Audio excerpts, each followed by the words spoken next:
राधे कृष्ण। पंचदशों अध्याय। आस्तिक का जन्म तथा मातृशाप से सर्व सत्र में नष्ट होने वाले नागवंश की उनके द्वारा रक्षा। उग्र सर्वा जी कहते हैं, ब्रह्मवेताओं में श्रेष्ठ शौनक, पूर्व काल में नाग माता कद्रू ने सर्पों को यह शाप दिया था, तुम्हें जन्मेजय के यज्ञ में अग्नि भस्म कर डालेगी। उसी शाप की शांति के लिए नाग परवर वासुकी ने सदाचार का पालन करने वाले महात्मा जरत्कारों को अपनी बहन ब्याह दी थी। महात्मा जरत्कारों ने शास्त्रीय विधि के अनुसार उस नाग कन्या का पानी ग्रहण किया और उसके गर्भ से आस्तिक नामक पुत्र को जन्म दिया।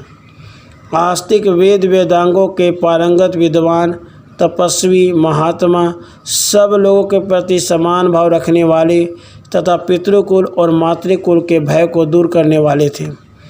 उसके बाद दीर्घकाल के बाद पांडव वंशीय नरेश जन्मेजय ने सर्पसत्र नामक महान यज्ञ का आयोजन किया।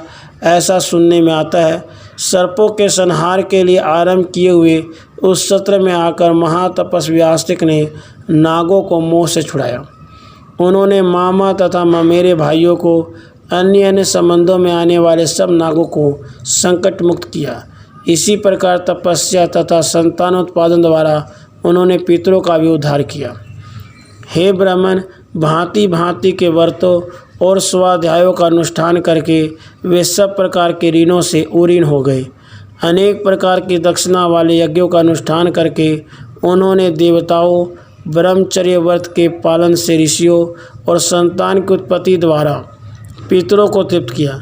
कठोर व्रत का पालन करने वाले जरत्कारु मुनि पितरों की चिंता का भारी भार उतारकर अपने उन पितामहों के साथ स्वर्ग लोक को चले गए। आस्तिक जैसे पुत्र तथा परम धर्म की प्राप्ति करके मुनिवर जरत्कारु ने दीर्घ काल के बाद स्वर्गलोक की यात्रा की। भृगुकुल शिरोमणि, इस प्रकार मैंने आस्तिक के उपाख्यान का यथावत वर्णन किया। बताइए अब और क्या कहा जाए। इस प्रकार श्री महाभारत आदि पर्व के अंतर्गत आस्तिक पर्व में सर्पों को मातृशाप प्राप्त होने की प्रस्तावना से युक्त 15वां अध्याय पूरा हुआ। राधे कृष्ण।